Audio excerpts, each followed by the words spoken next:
Hello guys, welcome back to my YouTube channel. आज इस video lecture में हम लोग फिर से चर्चा करने जा रहे हैं कॉम्प्लेक्स कंपाउंड के ऊपर। लास्ट वीडियो लेक्चर में हमने वर्नर थ्योरी और प्राइमरी और सेकेंडरी वैलेंसी के बारे में डिस्कस किया था। आज हमारा अगला टॉपिक है कॉम्प्लेक्स कंपाउंड को लेकर के। जनरली जो कॉम्प्लेक्स कंपाउंड होते हैं उसमें सेंटर में मेटल्स होते हैं, like this is a cobalt.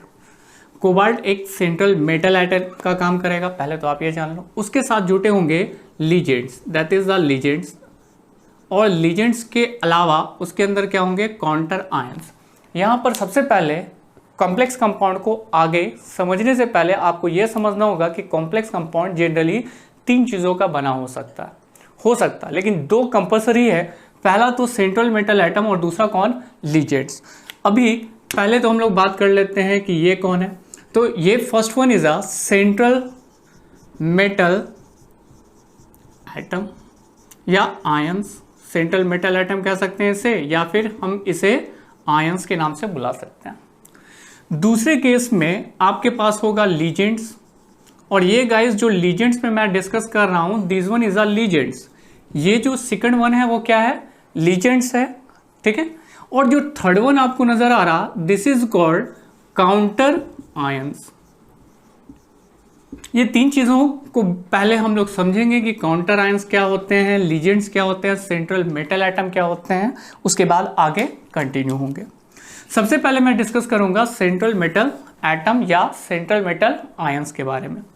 Centre में अगर इस पे बात किया जाए तो जनरली ये डी ब्लॉक का एलिमेंट होगा। पहली चीज डी ब्लॉक एलिमेंट्स होगा। और डी ब्लॉक एलिमेंट्स में कौन कौन से एलिमेंट आते हैं, जनरली फर्स्ट ट्रांजिशन सीरीज में अगर मैं बात करूं तो इसमें आ जाएंगे scandium, titanium, vanadium, chromium, manganese, iron, cobalt, निकल, कॉपर एंड जिंक, ठीक है। तो गाइज ये डी ब्लॉक एलिमेंट को आपको याद रखने का एक बड़ा आसान सा एक कॉन्सेप्ट है, Sachin Tendulkar very crazy man. आगे फ्री कोचिंग फॉर किसके लिए, नितिन कजन के लिए। फिर से बात समझ लो, Sachin Tendulkar very crazy man, free coaching for किसके लिए, नितिन के कजन के लिए। याद हो गया।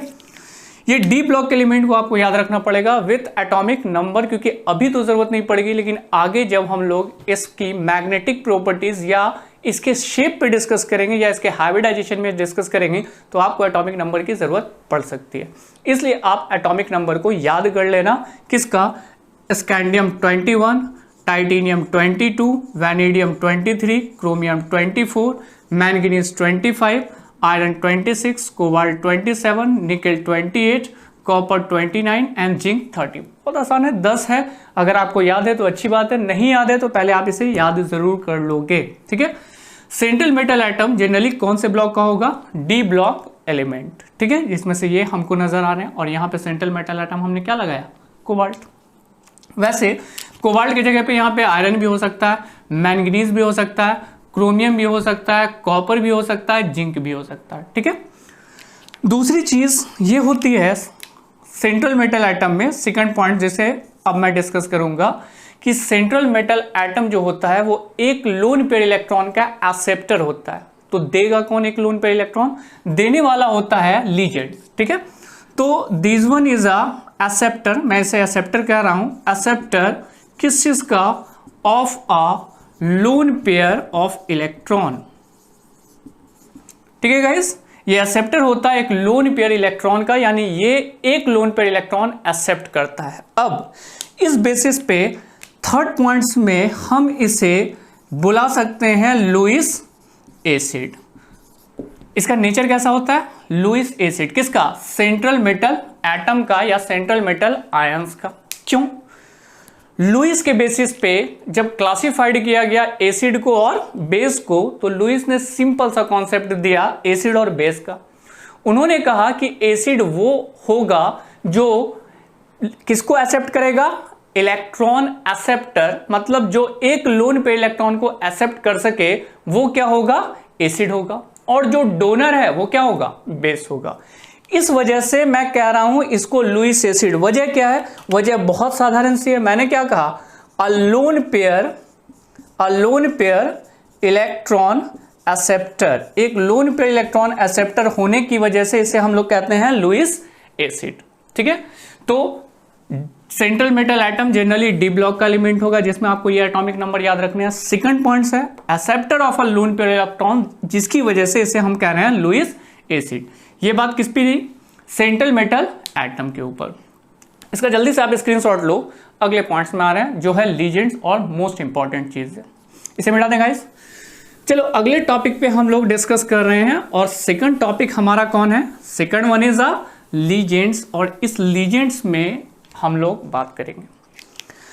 लीजेंड्स में सबसे पहली बात तो ये होती है कि लीजेंड्स दो तरह का हो सकता है। पहला, जिस पे निगेटिव आयंस लगा हो, या फिर न्यूट्रल भी हो सकता है। तो एक एक एग्जांपल पहले दोनों का देख लेते हैं।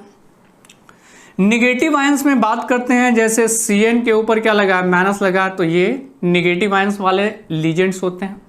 या न्यूट्रल मॉलिक्यूल्स में अगर मैं बात करूं, जैसे अमोनिया, इसमें कोई प्लस माइनस चार्ज नहीं है, तो ये भी लीजेंड्स होते हैं।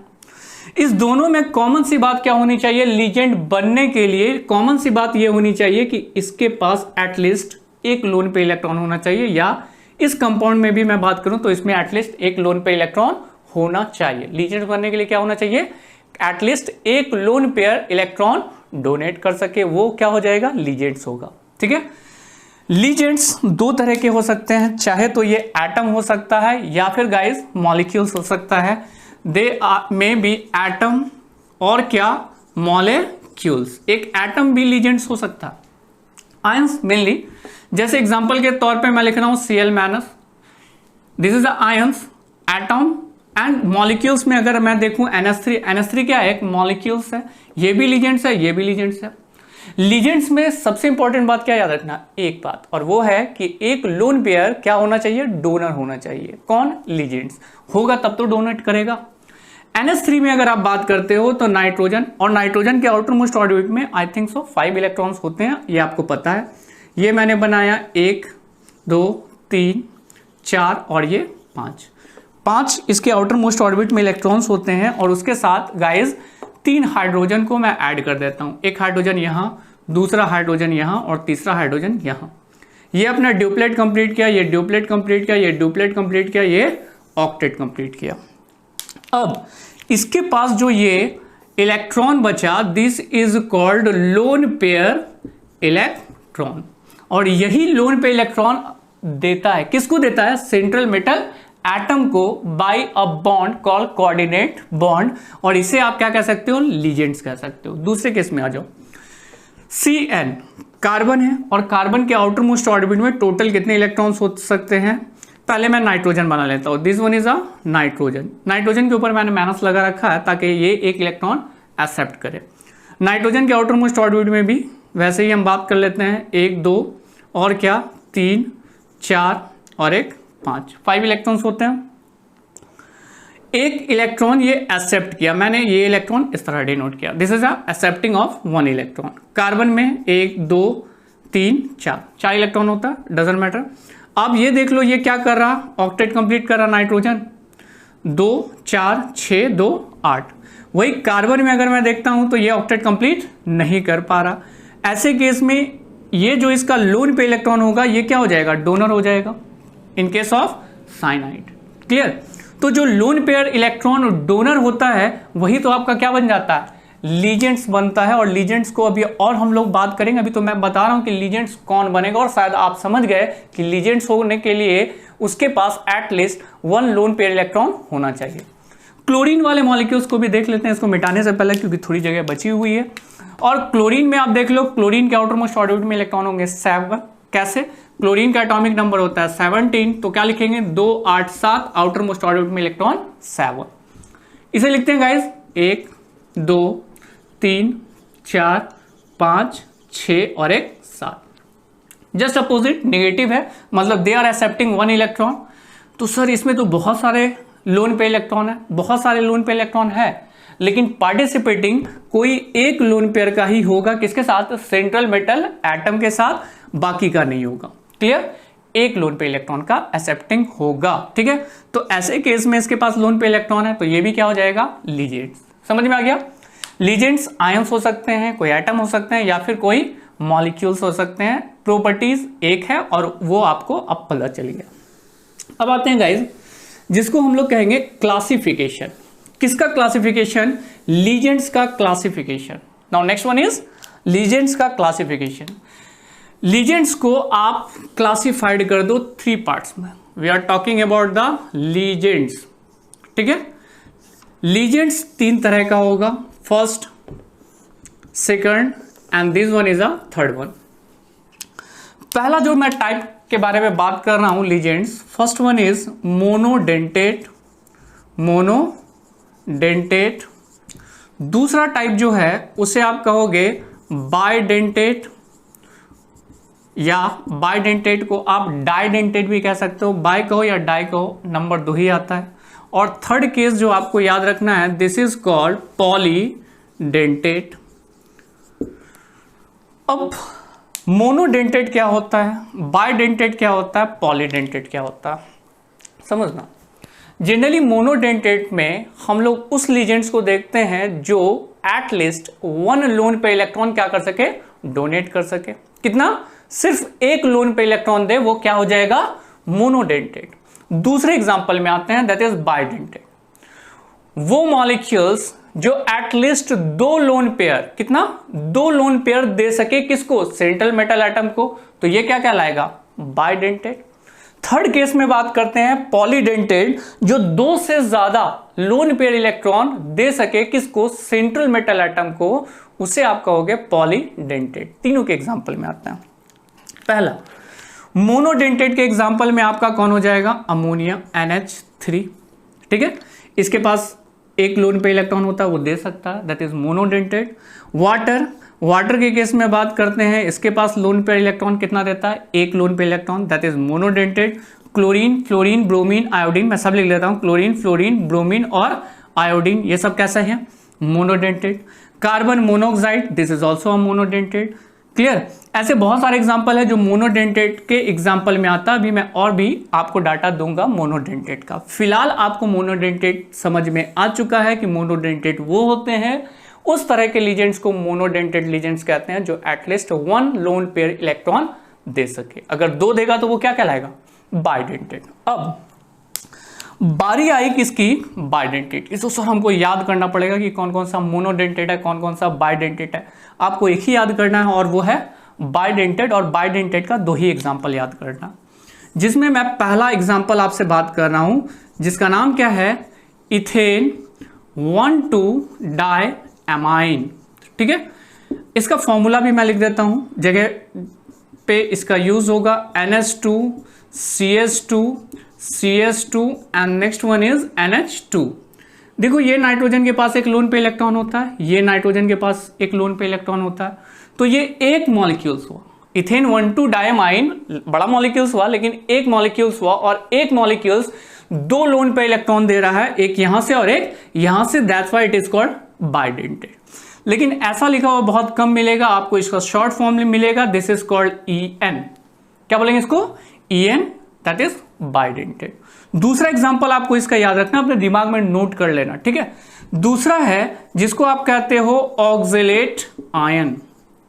अब ऑक्जेलेट आयंस का जनरल फॉर्मूला अगर मैं लिखूं तो लिखूंगा C2O4।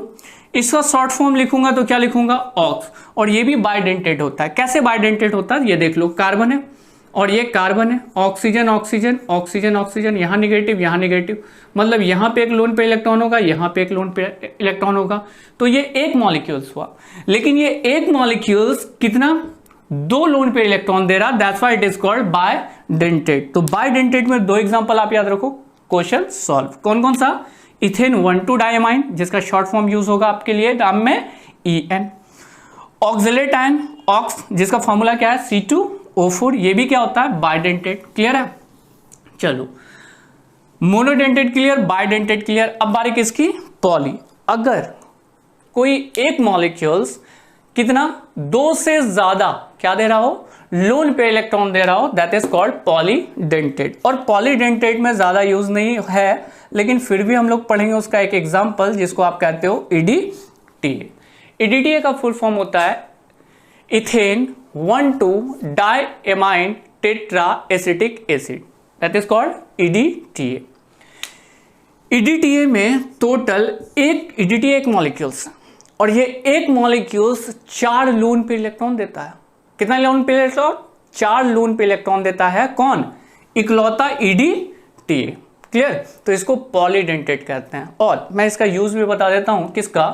EDTA का, that is called anti coagulating agent. हम लोग इसे क्या बुलाते हैं? Anti coagulating agent. ऑब्वियसली है, आप तो इतना सा बात समझ रहे हो, बायोलॉजी से रिलेटेड है कि अगर बॉडी से ब्लड को बाहर निकाला जाए तो क्या होगा? ब्लड क्लॉट कर जाएगा। लेकिन अगर मैं बॉडी से ब्लड को बाहर निकालूं, एक कंटेनर में डालूं, तब भी ब्लड क्लॉट कर जाएगा। लेकिन अगर उस कंटेनर में मैं EDTA मिला देता हूं, we are mixing EDTA with blood, और मिक्स करने के बाद आप ये देखोगे कि जो ब्लड आपने सेपरेट किया है कंटेनर में, वो ब्लड क्लॉट नहीं करेगा। किसकी वजह से?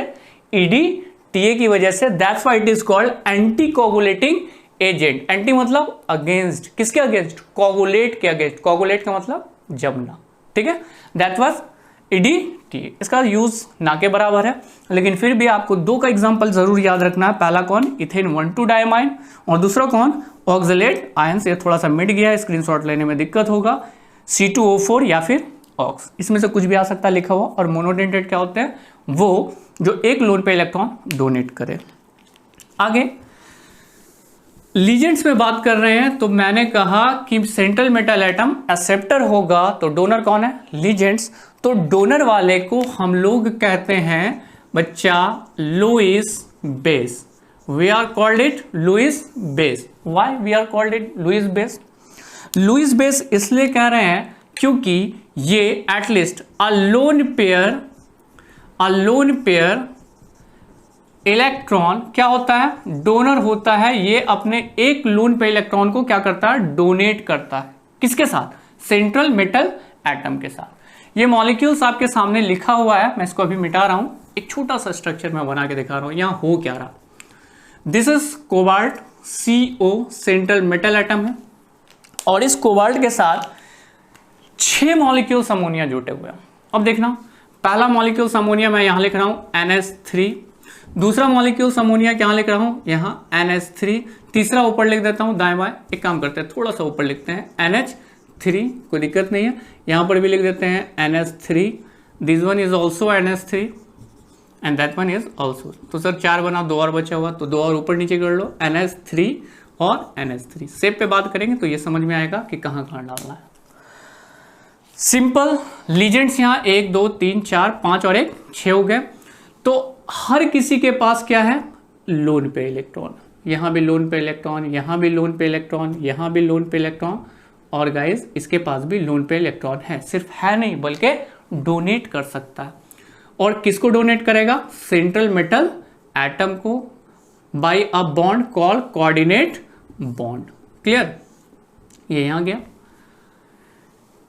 ये और ये बॉन्ड में आ गया। अब इसमें इसके बाहर क्लोरीन जुटा है, दैट इज कॉल्ड Cl3 में आप बाहर इसको इस तरह लिख सकते हो। क्लियर है? दूसरे एग्जांपल में अगर मैं कहूं कि बाय द वे मेरे पास इसमें से कोई बाइडेंटेट लगा है लाइक दिस, मैं इसको ऐड कर रहा हूं। मेरे पास लिखा है कोबाल्ट हो गया बहुत ज्यादा। अब एग्जांपल लेते हैं आयरन का, ठीक है? FeEN का होल 2, और यहां पे आयंस लगा देते हैं गाइस 2+, ठीक है? काउंटर आयंस भी हो सकते हैं, या यहां पे डायरेक्ट आयंस लगा हो सकता है। अब यहां पे देखो ये Fe क्या है? सेंट्रल मेटल एटम है। मैं यहां पे ड्रॉ कर रहा हूं, this one is Fe is a central metal atom iron, और आयरन के साथ लीजेंड्स है। लेकिन इस बार लीजेंड्स कैसा है? मोनोडेंटेट नहीं बल्कि क्या है? बाइडेंटेट। ये बाइडेंटेट है। En का मतलब क्या होता है? En, this one is En and En is ethane 1,2-डायमाइन। अब मैं इसका स्ट्रक्चर ड्रॉ कर रहा हूं, दिस वन इज NH2, फिर से CH2, फिर से CH2 and that one is NH2। एक ऊपर बना लेते हैं बच्चा, NH2, फिर कौन? CH2, फिर कौन? CH2, फिर कौन? NH2। अब देख लो, इसके पास एक लोन पे इलेक्ट्रॉन है, इसके पास एक लोन पेयर इलेक्ट्रॉन है, ये एक मॉलिक्यूल्स है, कितना मॉलिक्यूल्स, एक मॉलिक्यूल्स, वो भी कैसा, बाइडेंटेड या डाइडेंटेड। यहां भी एक लोन पेयर इलेक्ट्रॉन है, यहां भी एक लोन पेयर इलेक्ट्रॉन है। अब अगली बात समझना कि ये जो मॉलिक्यूल्स है ये अपना लोन पेयर इलेक्ट्रॉन किसको देगा, आयरन को, आयरन को। तो एक मॉलिक्यूल्स कितना लोन पेयर इलेक्ट्रॉन दिया, 2, that's why it is called bidentate. Same condition यहां भी होगा, और ये भी कितना, 2 लोन पेयर इलेक्ट्रॉन दे रहा। तो मॉलिक्यूल्स कितने हैं यहां, 2, En वाले मॉलिक्यूल्स कितने हैं, 2, किसमें, En में। इसके बाद बच्चा करना क्या है, ये 2+ को लिखना है, लेकिन कैसे, यहां से इस तरह घेर लेंगे और यहां लिख देंगे क्या, ज्यादा ऊपर चला गया, चलो ठीक है, 2+। इसका आप जल्दी से स्क्रीनशॉट लो, क्योंकि इसके जस्ट बाद मैं अगले टॉपिक पे आ रहा हूं। चलो कैमरा में तो आ रहा है बेटा, इसका हो गया, चलो सही है। थोड़ी बात तो लीजेंड्स में समझ में आई होगी, थोड़ी क्या, बहुत ज़्यादा बात समझ में आ गई। किसके किसके बारे में, सेंट्रल मेटल एटम्स के बारे में, और किसके बारे में, लीजेंड्स के बारे में। बात रह गई क्या, काउंटर आयंस के बारे में। अब आ जाओ बच्चा, काउंटर आयंस पे थोड़ा बहुत डिस्कशन चलेगा, बहुत कम टाइम लगेगा। This one is a counter ions. अब देखना, ये क्या है मेरा मॉलिक्यूल्स, Fe, और Fe के बाद मेरे साथ जुटा है Cn का होल 4, और यहां मैंने लगा दिया अगले आयंस के ऊपर, आयंस कर देते हैं Cl का 2, 1 मिनट, यहां कर देते हैं K4। ये भी काउंटर आयंस है। एक बात समझना आप कि अगर ये ब्रैकेट के अंदर अगर होगा तो 2 ही चीज होगा, सेंट्रल मेटल एटम या लीजेंड्स। क्या होगा, सेंट्रल मेटल एटम और लीजेंड्स, कौन, जो ब्रैकेट के अंदर होगा। लेकिन ब्रैकेट के बाहर चाहे यहां हो या यहां हो, this is called counter ions. इसको आप क्या कहोगे, काउंटर आयंस। समझने वाला ये टॉपिक है, और अगर समझ में आ गया तो बहुत आसान है, चाहे इसका यूपेक नेम लो, ऑक्सीडेशन नंबर ले लो, शेप ले लो, या मैग्नेटिक प्रॉपर्टीज। काउंटर आयंस में 2 तरह के काउंटर आयंस होंगे। अब ये तो समझ में आ गया कि ये काउंटर आयंस है, लेकिन अगर ये पॉजिटिव काउंटर आयंस है तो आप इसको क्या बोलोगे, केटाइन के A9, this one is called cation. तो केटाइन इस तरफ होगा, किस तरफ, लेफ्ट साइड। लेकिन अगर ये नेगेटिव है तो ये होगा right side, this is called anion, ठीक है। तो that one is a cation, cation can be situated in the left side, और anion can be situated in the right side. तो इसलिए देखो केटायन यानी के किस फॉर्म में होगा, के प्लस के फॉर्म में होगा ना, इसलिए ये यहां लगाते हैं। और एनायन किस फॉर्म में होगा, एनायन नेगेटिव के फॉर्म में होगा, इसलिए इसको यहां लगाते हैं। अब काउंटर आयंस का काम क्या, अगर मैं इस आयरन पे बात करूं कि आयरन में ये काउंटर आयंस में गैप कर देता हूं। पहले मैंने कितना काउंटर आयंस लगाया था, शायद 4, तो हम लोग एक काम करते हैं, इसको 4 ही रहने देते हैं, इसको 6 कर लेते हैं। क्वेश्चन में थोड़ा तब्दीली कर रहा हूं। अब देखना, इस केस में अगर 4 आप गैप करोगे, this one is a positive, ये क्या है, पॉजिटिव, और कितना पॉजिटिव है, 4 पॉजिटिव। ये 4 पॉजिटिव इस मॉलिक्यूल्स को न्यूट्रलाइज कर रहा था, क्योंकि यहां पे आयंस क्या लगे हुए थे, 4 माइनस। ध्यान देना, अगर ये नहीं लगाओगे तो इसके ऊपर तुमको क्या लगाना पड़ेगा, आयंस लगाना पड़ेगा। This one is called ions. कितना आयंस लगाना पड़ेगा, 4 माइनस। लेकिन अगर मैं 4 मॉलिक्यूल्स के 4 लगा देता हूं तो ये 4 प्लस के बराबर हो जाता है, तो ये 4 माइनस को न्यूट्रलाइज कर देगा। क्या कर देगा, न्यूट्रलाइज। एग्जांपल के तौर पे एक और चीज देख लो, मेरे पास एक मॉलिक्यूल्स है लाइक क्रोमियम और कौन, कार्बन मोनोऑक्साइड, कितना 4, फिर कौन लगा हुआ, Cl का 2, both are ligands and that is a central metal atom. इसके बाद इसके पास जो चार्ज लगा है वो लगा है क्या, 2+। तो प्लस को प्लस से तो न्यूट्रलाइज नहीं कर सकते हो, मतलब यहां पे अगर मैं लगा दूं K+, तो प्लस लगने के कारण यहां क्या हो जाएगा, और बढ़ोतरी हो जाएगी। अब इसको काउंटर करना है तो काउंटर आप किससे करोगे, प्लस से करोगे कि माइनस से करोगे, माइनस से करेंगे सर। कितना माइनस लगाओगे, 1 क्लोरीन में 1 माइनस, और यहां पे 2+ लगा तो कितना क्लोरीन लोगे, ऑब्वियसली 2।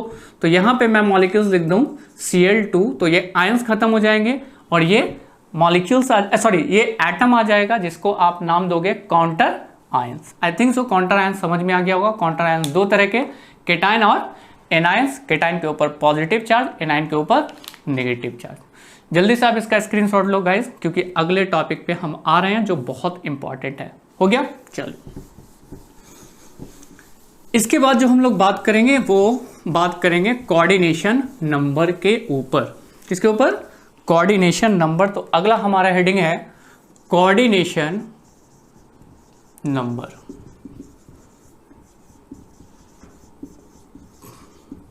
कोऑर्डिनेशन नंबर काफी आसान रहेगा आपके लिए और आपको निकालना भी काफी ज्यादा आसान रहेगा। सिर्फ और सिर्फ यहां ध्यान देना है लीजेंड्स के ऊपर। किसके ऊपर? लीजेंड्स। पहली चीज की हमें यहां पे गिनना है क्या? लीजेंड्स, नंबर ऑफ लीजेंड्स, और मल्टीप्लाई कर देना है 1 से, 2 से, मोस्टली 1 2 का ही यूज होगा, एक्सेट्रा। 1 का इस्तेमाल आप कब करोगे? जब वो मोनोडेंटेड होगा। क्या होगा? मोनोडेंटेड।